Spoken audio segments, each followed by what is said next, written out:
সত্যি বাবা নাদন, তোমার এই ঋণ আমি কোনোদিন শোধ করতে পারবো না। বলছি কি স্যার, আপনি একটু সাবধানে থাকবেন কিন্তু। চারিদিকে লোক আমাকে খুঁজছে, যেই খুঁজে বা আপনার সন্ধান নিতে পারবে তাকে 10,000 টাকা পুরস্কার বিনিময় দেবে। আপনার স্ত্রী এটা পেপারে এবং এই সোশ্যাল মিডিয়ায় অ্যাডভার্টাইজমেন্ট করেছে, তার জন্য একটু সাবধানে থাকবেন। না না, আমি ঘরের থেকে বেরোবোই না। আর বলছি কি, ওই একটা বালতি ফালতি এনে রেখো। কেন স্যার? ওই যদি হিসু টিসু আসে তাই বালতিতেই করবো, বাইরে আর যাবো না। আর যদি হাগু আসে? তাহলে ভাবতেছি ওই বড় ধরনের হাগিস পাওয়া যায়, ওই হাগিস কিনবো নাকি। হাগিতে হাগু করবেন? নিজে বাঁচিয়ে তারপরে বাপার নাম। আগে বাঁচিয়ে নই, তারপরে হাগু কোথায় করলাম কি না করলাম সেটা কোনো ব্যাপার না। বলছি বাবা, অনেকদিন হয়ে গেছে, একটু ভালো মন্দ খাই না, আজকে একটু বিরিয়ানি আনার ব্যবস্থা করবা? লালদা, শোনেন এমএলএ বাবু, আমাদের কাছে সেরকম বাজেট নাই যে আপনাদের বিরিয়ানি, মাংস, পোলাও এসব খাওয়াবো। না না, তুমি টেনশন করো না, টাকা আমি খাওয়া দাওয়ার টাকা আলাদাভাবে হিসাব করে রাখো, সব দিয়ে দেবো। দুঃখিত এমএলএ বাবু, আমাদের কাছে সেত বাজেট নাই। আপনার এখানে আনতেই আমাদের প্রায় 750 টাকা খরচা হয়ে গেছে। এখন সেই টাকা কোথা থেকে জোগাড় করবো তাই বুঝে পাচ্ছি না। হ্যাঁ এমএলএ বাবু, এখন আমাদের কাছে টাকা পয়সার ভীষণ শর্ট। আপনাকে এখানে রেখেছি, তাই কি আমাদের কত খরচা হবে তা কে জানে। আরে নাদন, তুমি টেনশন করো না, তোমার পাই টু পাই সব আমি হিসাব করে দেবো। তুমি এই বিপদের দিনে আমার পাশে দাঁড়িয়েছো, আর তোমার টাকাকে মেরে খাবো? সে কথা বলছি না, আমাদের কাছে তো টাকা থাকার দরকার নাকি? দেখো, আমার কাছে তো টাকা আছে। এখন যদি আমি ব্যাংকে যাই ঝপাত করে টাকাটা উঠে নিই, তাহলে তো সিসি ক্যামেরা আমি ধরা পড়ে যাবো। তখন তো আমার সবকিছু একদম চটকায় যাবে। তাহলে এক কাজ করেন, আপনার কাছে কোনো সোনার জিনিস আছে? সেটা দিন, সেটা বিক্রি করে আমরা যে টাকা পয়সা পাবো তাতে আপনারই দেখভাল করবো। সোনা দানা বলতে সেরকম কিছু নাই। আর ওই একটা পাতলা গলার চেন আছে, আমার বিয়ের সময় আশীর্বাদের সময় দিছিল, তো ওইটা দিয়ে দিতে হবে। যে বউ পৃথিবীতে আপনাকে রাখতে চায় না, সেই বউ দেওয়া জিনিস আপনি এখনো গলায় ধারণ করে রাখতে চান? ঠিক বলেছো, ওই হারামজাদির আমি কিচ্ছু রাখবো না, ওই গলার চেন আমি বিক্রি করে দেবো। কিন্তু ওই চেনটা যখন দিয়েছিল তখন আমার মা আমার নিজের হাতে গলায় পরিয়ে দিয়েছিল। আমার মার স্মৃতি হিসাবে ওটা আমি রেখেছি, তার জন্য ওটা বিক্রি করতে চাইছি না। আচ্ছা ঠিক আছে, বলছি খাওয়া দাওয়ার একটু অসুবিধা হবে, ম্যানেজ করে নেবেন। সকালে যেমন ভেন্ডি সেদ্ধ, আলু সেদ্ধ, আর একটু সরষের তেল, আর একটা কাঁচা লঙ্কা, এই যে ম্যানেজ করতে হবে। দুপুরে গরম গরম ডাল ভাত, আর রাত্রি হয়তো 2 পিস রুটি আর একটু আলু ভাজা হতে পারে। এই দিয়ে কিন্তু চালাতে হবে, আমাদের রেগুলারের খাবারের রুটিন এটাই। আচ্ছা ঠিক আছে, ওটা দিয়েই ম্যানেজ করে নেবো। আর শোনেন এমএলএ বাবু, এখানে কোনো আওয়াজ টাওয়াজ করবেন না। একটা রুম ছেড়ে আর একটা রুমে আরেকজন শয়তানি মহিলা থাকে, বুঝতে পেরেছেন? তার জন্য এখান থেকে নড়াচড়ার ব্যবস্থা করবেন না। সে টের পেয়ে গেলে কিন্তু আপনার কপালে দুঃখ আছে। শয়তানি মহিলা মানে? সে আপনার জানার দরকার নেই, আপনি সুস্থভাবে থাকুন সেই কামনাই করি। ও মহিলা কিন্তু সুবিধার না। আচ্ছা, আমি এখান থেকে কোথাও যাবো না। সময় মতন আপনার খাবার পৌঁছে যাবে, চিন্তা করবেন না। আর যত শিগগির পারেন কমসে কম 1000, 10, 15 টাকার ব্যবস্থা করেন, না হলে বাজার ঘাট না করতে পারলে আর খাওয়া দাওয়ারও কিচ্ছু থাকবে না, মনে রাখেন। এই পামরুটি আর জল খেয়েই থাকতে হবে। এখন আমি কোথাতে টাকা পয়সা জোগাড় করি তাই তো কিছু বুঝে পাচ্ছি না। আমার ছেলেটার যদি হুঁশ আসতো না, তাহলে আমার ছেলেটাকে বললি কিছু টাকার ব্যবস্থা করে দিত। কিন্তু আপনার ছেলের হুঁশ আসলেও তো আমরা এই সব খবর দিতে পারবো না, তারপর সব দোষ আমাদের ঘাড়ে আসবে। এক কাজ করো বরঞ্চ, ওই ডাক্তার আছে না, যে ডাক্তারের কাছে আমার ভর্তি রেখেছিল, ওনার সাথে আমার ছেলের ভালো সম্পর্ক, ওখান থেকে 20,000 টাকা চেয়ে নিয়ে আসো। ওনার আমি পরে 20,000-এর বদলে 30,000 টাকা ফিরিয়ে দেবো। এই কথাটা ওখানে বসে বললে ভালো হতো না? নিজের মুখে বলতেন। তখন তো আর বুঝতে পারিনি যে খাওয়া দাওয়ার অভাব হবে, তাহলে তো ওখান থেকে চেয়ে নিয়ে আসতাম। দেখিস ভগবানের খেলা, এমএলএ মানুষ সবসময় পকেটে টাকা পয়সা গরম গরম থাকতো, আর আজকে দুটো খাওয়ার জন্য ভিক্ষা চাইতে হচ্ছে। ভগবানের লীলা দেখো। তার জন্য বলে ওষুধ পথে টাকা ইনকাম করতে নাই। কিন্তু আমি তো অসৎ পথে টাকা ইনকাম করিনি। এই কথা বলি তো আমরা বিশ্বাস করবো না। না মানে করেছি, কিন্তু সেরকম বড় বড় কিছু করিনি। গরিব লোকের টাকা কোনোদিন মেরে খেয়েছো? না মানে একবার একটু খাইছিলাম। ওই সেই খাওয়ার জন্য আজকে আপনার এই দশা। এরকম বলো না বাবা, এমনিতে আমার আঠু ভাঙা জ্বর আসতেছে, তারপর তো তোমরা এইসব ইমোশনাল কথাবার্তা আর এইসব পাপের কথা বললে, আমি তো ধ্বংস হয়ে যাব। এখন থেকে ভদ্র হও, ভদ্র হতে পয়সা লাগে না। আচ্ছা বাবা, এখন থেকে আমি তোমাদের প্রতিজ্ঞা করে বলছি, আমি জীবনে কোনোদিন আকাশ কোকাশ কিচ্ছু করবো না। আমাদের বলে কোনো লাভ নেই, আমরা তো দুদিনের উপলক্ষ মাত্র। আপনাদের বিপদের দিনে আমরা পাশে দাঁড়িয়েছি, আপনি যদি আমাদেরকে দেখেন তো ভালো, আর না দেখলে আর কি আর করা যাবে। না না বাবা, ও কথা বলো না। আমি এখান থেকে বেরোতেই তোমাদের 7 লক্ষ টাকা, মানে 7.5 লক্ষ টাকা দেবো। আমার বউরে কিন্তু ভোটে হারাতে হবে, আর আমার জিতাতে হবে, মনে থাকে যেন। চেষ্টায় আছি। আর ওই ভোটের দিনটা পাল্টানোর চেষ্টা করেন। আচ্ছা, সে ব্যাপারে আজকে আমরা কিছু ভাবছি। ভাবো বাবা ভাবো, নাহলে সব কিছু শেষ হয়ে যাবে। নারকেল বেগম এমএলএ হলেও শেষ, আমার বউ এমএলএ হলেও শেষ। হ্যাঁ, একদম শেষ হয়ে যাবে। ঠিক আছে, আসি তাহলে। হ্যাঁ হ্যাঁ, চুল ধরে টানবেন না, চুল ধরে টানবেন না, খুব লাগছে। হারাম দাদা, এখন তোর চুল টানা হচ্ছে, একটু পরে তোর বরফের উপর বসাইয়ে গরম লোহার রড তোর পাশায় ছ্যাঁকা মারা হবে, তখন দেখবি কত ধানে কত চাল। কেন আমার সাথে এরকম কেন করছেন? সত্যি করে বল, এমএলএর বউ তোরে কি জন্য এখানে ডেকে নিয়ে আসে? তুই ওই দিল্লি থেকে কেন এখানে আসলি? সত্যি বলছি স্যার, আমার ফোন করেছে, বলিস কি আমার একটা এরকম উকিল দরকার, তা তুমি কি খালি আছো? তা বললাম হ্যাঁ খালি আছি। তা বলছে মাস গেলে 50,000 টাকা দেবো। তা আমি ভাবলাম সেরকম কাজকর্ম এখন পাওয়া যাচ্ছে না, বাড়ি বসে না থেকে যাই দেখি একটু ঘুরে আসি। তারপরে এখানে এসে দেখি ভালোই কাজ বাজ দিচ্ছে, তার জন্যই থেকে গেলাম। এবার সত্যি করে বল, এমএলএ রে প্যারালাইসিস ফেলানোর পিছনে কে দায়ী? সে কথা স্যার আমি জানি না। জানিস না হারামজাদা? দাঁড়া, ওই মা ওই মা ওই মা রে বাবা, চুল ছিঁড়ে যাচ্ছে। বলবি না তো? তাহলে এখন গরম লোহার ব্যবস্থা করছি, দাঁড়া। না স্যার, না স্যার, আমি সব বলে দিচ্ছি, বল। বলছি কি, আমারে মারবেন না তো? সত্যি কথা বললি তোর 7 ছাড়, আর যদি মিথ্যে কথা বলিস ঠ্যাং উপর মধ্যে দিয়ে মাথা নিচের মধ্যে দিয়ে বুঝছিস, ওই বেতের লাঠি দিয়ে সর্ষের তেল লাগাইয়ে উদম কেলান কেলাবো, সারা জীবনে তোর এই শয়তানি বজ্জাতি বেরোই যাবে। বলছি স্যার, অত কথা না বলে দুইখানা টাড়াং টাড়াং করে দিলি পারে সব এমনিতেই মুখ দিয়ে ওগলায় আসবে, এত রিকোয়েস্ট করার কোনো দরকার নেই। এ হচ্ছে শালা আসামি, এর সাথে আমরা ভালো ব্যবহার করবো, হ্যাঁ এর বাড়িয়ে থান থাড়া করে দেবো। ঠিক বলিস, দাঁড়াও আমি এখনই গরম লোহার ব্যবস্থা করছি। না স্যার, স্যার সব সত্যি বলছি স্যার, ওইসব গরম লোহার স্যাকটিক দিয়ে আমার শেখা দেওয়ার কোনো দরকার নেই বলে দিচ্ছি। আমি বলছি ওই এমএলএর বউ আছে না, এমএলএর বউ যত নষ্টের গোড়া, ওই মানে কেমিক্যাল ফ্যামিক্যাল ও হাবিজাবি মিশয়ে ওর বরে খাওয়াইয়ে নিজের হাতে প্যারালাইসিস ফেলাইছে, যাতে উনি ভোটে দাঁড়াতে পারে এবং উনি এমএলএ হতে পারে। যে কথা বলছিস এ কথার পাল্টি মারবি না তো? না না, পাল্টি মারবো না স্যার, দয়া করে এই গরম শিখ আমার এই পেছনে শেখা দেবেন না। বর তো এমএলএ, তা বউর এমএলএ হওয়ার কি দরকার? আসলে কি এমএলএ বাবু সেরকম টাকা পয়সা খাতি পারে না, খায় কিন্তু কম করে খায়। উনি বলছে এত বছর থাকার পরেও ঘরে বিষয় সম্পত্তি কিচ্ছু বানাতে পারেনি, এমনকি ভালো ভালো 2 কেস নেকলেস বানাবে তাও বানাতে পারেনি। তাই বলছে একবার যদি আমি হতে পারি না 5 বছরে এমন টাকা চুষে নেবো না, সারা জীবনে আর কিচ্ছু করা লাগবে না। ও তাহলে এই শয়তানি বুদ্ধি? তাই এবার সত্যি করে বল, এমএলএর ছেলে প্যারালাইসিস পড়েছে কি করে? ওই সব ওই এমএলএর বউ করেছে, যত যা ঘটনা হয়েছে সব ওই এমএলএর বউ করেছে স্যার, আমি কিচ্ছু জানি না। বলছি এমএলএর বউর মাথায় এত বুদ্ধি কোথাতে আসলো কেমিক্যাল ফ্যামিক্যাল খাওয়ানোর কথা?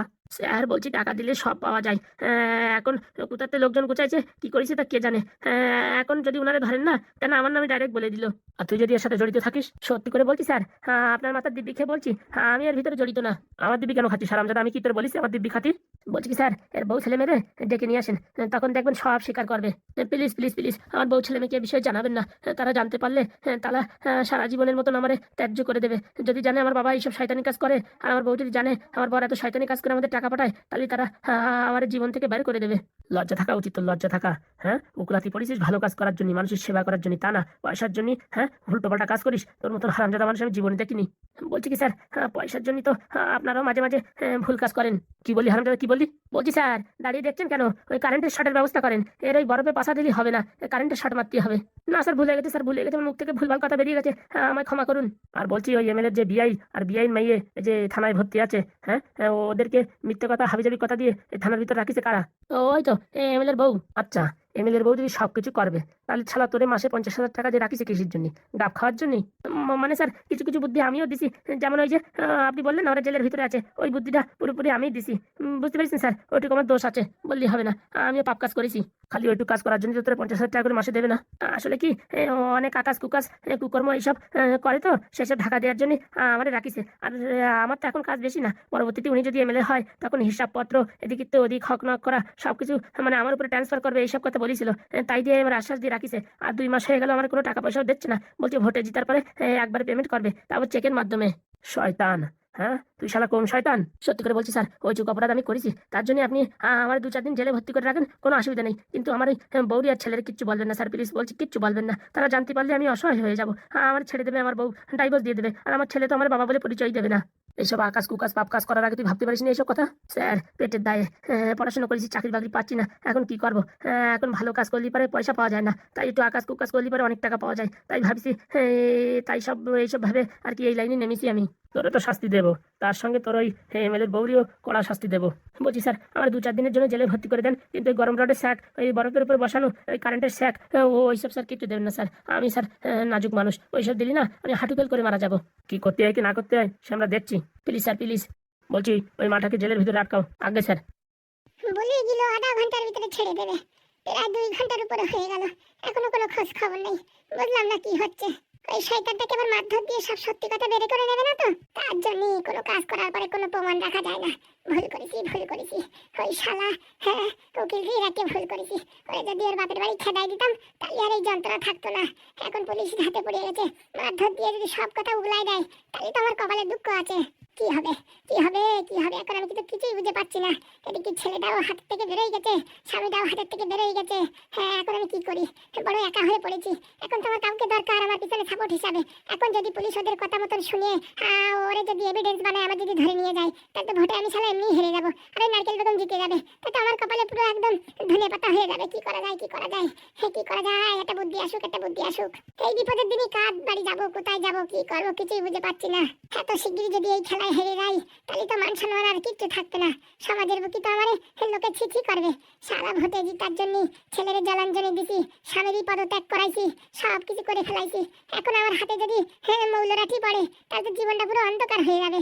আর যদি এইসব ঘটনা পুলিশে জানতে পারে, আমার যদি যাবজ্জীবন জেল হয়, তাহলে তো আমার জীবনে আর কিচ্ছু থাকলো না। এমএলএরও খুঁজে পাচ্ছি না। যদি এমএলএর এই সময় খুঁজে পেতাম, হাত পা ধরিয়ে বলতাম এই ব্যাপার আমার মাফ করে দাও। এদিকে ছেলেটারেও আয়ুর্বেদিক ওষুধ খাওয়াই দিছি, জ্ঞান ফেরবে কি করে তার কোনো লাইন জানা নাই। কি বিপদে পড়লাম আমি, কি বিপদে পড়লাম। বাড়িতে কেউ আছেন? কে? হ্যাঁ আমি কটকটি। দাঁড়াও একটু। কটকটি তো আমার স্বামীর সাথে ঘুরতো। এই মালের তো ভারী বুদ্ধি, কিন্তু এই মাল এখন আমাদের বাড়ি বুঝলাম না। সলি বলি দিয়ে এর যদি লাইনে আনা যায়, এর যদি টাকা পয়সার লোক দেখা যদি আমার দলে আনা যায়, তাহলে শালা আমার একটা বাঁচার লাইন হবে। নয়তো জীবন পুরো একদম টার্ফিনটাল হয়ে গেছে, কিচ্ছু করার নাই। যে করে হোক মালটাকে আমার দলে জোগাড় করাতেই হবে। আসো ভিতরে আসো। ভালো আছেন ম্যাডাম? আর ভালো। তোমাদের যে গিন্নি মা, সে তো আমার কি ভালো থাকতে দেখছে? মানে যার কাছে কাজ করো নারকেল বেগম, সে তো আমার সবকিছু শেষ করে দিল। সবকিছু শেষ করে দিল মানে? আমার স্বামীরই হারালাম, আমার ছেলেরে হারালাম। হারালেন মানে? স্বামীটাকে খুঁজে পাচ্ছি না। ছেলের অবস্থা যা, আজ যায় কাল যায়, কথাবার্তা কিচ্ছু বলে না, জল টল কিচ্ছু খাচ্ছে না। আমার এখন যে কি বিপদ তা আমি বলে বোঝাতে পারবো না। তো এর সাথে নারকেল বেগমের কি সম্পর্ক? ওই শালা শয়তানি কোথাকার তন্ত্র মন্ত্র করে আমার স্বামীর এই অবস্থা করেছে, আমার ছেলের এই অবস্থা করেছে। শুনেছেন আমি ভোটে দাঁড়াচ্ছি, তাই আমাকে হারানোর জন্য এমন ভাবে চেষ্টা করেছে, হাতে মারবে না, আমার ভাতে মারতে চায়। আমার সব কিছু শেষ করে দিল। কি বলছেন? নারকেল বেগম এরকম কাজ করেছে? ও তুমি জানবা না, ও বিটি এমন ঢ্যাবনা বিটি, কি না করতে পারে। সত্যি মিথ্যে করতে পারে, মিথ্যে সত্যি করতে পারে। সে কথাটা খারাপ বলেননি। কেন, কি হয়েছে? বলছি বাড়ির কোথাও ক্যামেরা ট্যামেরা লাগানো নেই তো? আওয়াজ উঠতেছে না ক্যামেরা। ওই নারকেল বেগম আমার ঠাকুমারে খুঁজে দিচ্ছে না। আজকে প্রায় 21 দিন হচ্ছে আমার ঠাকুমা নিখোঁজ। চেষ্টা করলে তো একদিনের ভিতরে খুঁজে দিতে পারে, কিন্তু এখন খুঁজে দিচ্ছে না। তাই এত দুঃখ যন্ত্রণা নিয়ে আপনার কাছে এসেছি। আপনি যদি আমার কিছু সাহায্য করতে পারেন, আমার ঠাকুমারে যদি খুঁজে দিতে পারেন, সারা জীবন আপনার গোলামি করবো আমি। শোনো, আমি বলে দিচ্ছি তোমার ঠাকুমার সাথে কি হয়েছে। আমার ঠাকুমার খবর আপনি জানেন? শোনো তো, তোমার ঠাকুমারে ওই নারকেল বেগমের লোক দিয়ে কিডন্যাপ করাইছে। কি বলছেন? হ্যাঁ, তোমার শক্তি তো তোমার ঠাকুমা, তাই তোমার দমায় রাখতে গেলে তোমার ঠাকুমারে তোমার আলাদা করতে হবে। তাই পৃথিবীর বুকে কার ক্ষমতা আছে যে নারকেল বেগম বাড়িতে তোমার ঠাকুমারে উঠে নিয়ে যাবে? ওই শালা বিটি শয়তানি বজ্জাতি করে কুপরামর্শ করে নিজে লোক দিয়ে উঠে নিয়ে গেছে। আর এমন জায়গায় রাখিছে মোটামুটি কেউ খুঁজে বার করতে পারবে না। কি বলছেন? আরে কি বলছেন কি, ওই শালাই তো সবকিছু করেছে। আমার ছেলেরে আমার বরে তন্ত্র মন্ত্র করে দেখো প্যারালাইসিসে ফেলাই দিছে। আরে এমন কল করেছে, এখন সব দোষ আমার ঘাড়ে উঠে আসতেছে। আর বলো না, আমার যে উকিলটা ছিল তারা জোর করে ধরে নিয়ে গেছে, আর নিয়ে থালায় নিয়ে গুদুম বারণ বাড়াচ্ছে। বলতেছে তুই যদি যে আমাদের বউর সম্পর্কে মিথ্যা কথা না বলিস, তাহলে তোর সব ছেলে মেয়ের স্কুল কলেজ ছাড়াই দেবো, তোর বউর সামনে তোরে বলে দেবো আকাশ কুকাজ করিস, এইসব ভাবে বলে আমার নামে রিপোর্ট তৈরি করতেছে। এখন আমি কি করবো কিছু বুঝে পাচ্ছি না। কি বলছেন? এত বড় ট্র্যাজেডি খেলছে? মা তুমি জানো না, আমার তো এখন এই পৃথিবী ছেড়ে চলে যাওয়ার অবস্থা হয়েছে। স্বামী নাই, ছেলে নাই, কিচ্ছু নাই। একটা পাওয়ার ছিল, যে একটা উকিল ছিল, সেও এখন চলে গেল। এখন আমার সাথ দেওয়ার মতন কেউ নেই। বলছি আমি আপনার সাথ দিতে পারি যদি আমার ঠাকুমারে খুঁজে দেন। 100% খুঁজে দেবো তোমার ঠাকুমারে। তুমি যদি এখন আমার দলে আসো, তাহলে সত্যি করে বলছি তোমার ঠাকুমারে আমি 2 থেকে 3 দিনের ভিতরে খুঁজে দেবো। আর নারকেল বেগম কোনোদিন খুঁজে দেবে না। একবার ভোটে জিতুক না, জিতার পরে তোমার জেলে ভরবে, তোমার ঠাকুমারও জেলে ভরবে। ওরা চেনো না, ও বিশাল শেয়ানা মতন। বুঝতে পারিস? ও কোনো প্রমাণপত্র কিচ্ছু রাখতে চায় না। ও একবার পজিশনে আসলি তোমাদের একদম রাস্তার থেকে হাঁটাই দেবে, মনে রেখো। আমার কথা সন্দেহ হলেও কাজে লাগে, মনে রেখো। ঠিক বলেছেন, আপনার কথা অনেক মিল আছে। আগের মতো নারকেল বেগম আমার আর ভালোবাসে না, এখন আমার অন্যরকম ভাবে চোখে দেখে। কি বললাম, খালি জিততে দাও, পরের দিনে দেখবা তোমার অবস্থা টাইট, যাবজ্জীবনের জন্য জেলে ভরে দেবে, নয়তো এমন জায়গায় গায়েব করে দেবে, তার কোনো ঠিক ঠিকানা পাওয়া যাবে না। তাহলে আমি এখন কি করবো? কিচ্ছু করার দরকার নেই। আজকের থেকে তুমি আমার দলে যোগ দাও, আর কি করে আমার স্বামীকে খুঁজে বের করবো সেই ব্যবস্থা করো। আর আমার নামে এখন এইরকম ভাবে কলঙ্ক দিচ্ছে, এটা আমার ভোটে জিতা তো দূরের কথা, আমার তো জীবন পুরো একদম শেষ হয়ে যাবে। আমি এখন কি করবো কিছুই বুঝে পাচ্ছি না। আমার কাছে একটা রাস্তা আছে। কি রাস্তা?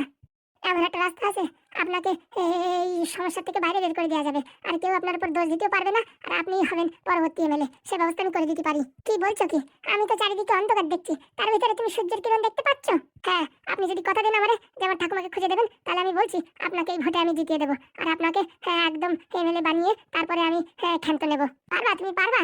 আমি নারকেল বেগমের সব কমজোরি জানি, কোথায় কোন কমজোরি আছে কি না আছে, সেই সব জায়গায় আঘাত করলে পারে ও বেচারি কিচ্ছু করতে পারবে না। ঠিক আছে, আমি তোমার কথা দিচ্ছি, 3 থেকে 4 দিনের ভিতরে তোমার ঠাকুমা তোমার সামনে আসবে। আর যদি না এনে দিতে পারি, তাহলে তুমি আবার ছেড়ে দিয়ে চলে যাও। ঠিক আছে? আচ্ছা, আপনি আমার ঠাকুমারে খুঁজে দেন, আর আমি কথা দিচ্ছি ওই নারকেল বেগমকে হারিয়ে আপনাকে এই ভোটে জয়ী করবো। ঠিক আছে, কিন্তু কিছু সময়ের ভিতরেই তো আমার পুলিশ হয়তো ধরে নিয়ে যাবে। কেন? আমার উকিলটি ধরে নিয়ে গেছে, ধরে নিয়ে গিয়ে এখন উল্টো পাল্টা ওরে কথা সাজাই দিয়ে একটা ভিডিও রেকর্ডিং করে হয়তো সমাজের বুকে চালাই দেবে, সব মানুষ আমার সিসি করবে, আর পাবলিকও ডিমান্ড করবে আমার ধরে নিয়ে যাক। আর আমার এভিডেন্স তো কিচ্ছু নেই আমার কাছে, আমার ধরে নিয়ে যাবে, আমার স্বামী হারানোর, আমার ছেলে হারানোর যন্ত্রণা আমি বুঝবো, আর সব ঝামেলার জিনিস আমার মাথার উপর চাপাই দিয়ে আমার জেলে ভর্তি করে দেবে। আমার তখন বাঁচার লাইন দেখছি না, ভারী জোর আধা ঘন্টা থেকে 1 ঘন্টা তার ভিতরে আমার ধরে নিয়ে যাবে। অত সোজা কটকটি বেঁচে থাকতে কার বুকির পাটায় দম আছে যে আপনাকে বাড়ি থেকে নিয়ে যাবে, জেলে ভর্তি করে দেবে? দেখি একটু, তুমি পারবা আমার বাঁচাতে? তুমি পারবা? বললাম তো পৃথিবীর কোনো শক্তি নেই যে আপনাকে এই বাড়ি থেকে নিয়ে যাবে। বাঁচাও বাবা বাঁচাও, তুমি বাঁচালি পারে আমি সারা জীবন তোমার কৃতজ্ঞ থাকবো। তাহলে আমি যা বলছি সেই হিসাবে কাজ করতে হবে। বাবা বলো, কাছে আসেন, দেয়ালেরও কান আছে। ও আমরা বড়ি বড়ি বড়ি সানি শুনি শুনি শুনি শুনি শুনি শুনি শুনি তা আরে বড়ি বড়ি বড়ি আরে চুরি চুরি চুরি চুরি না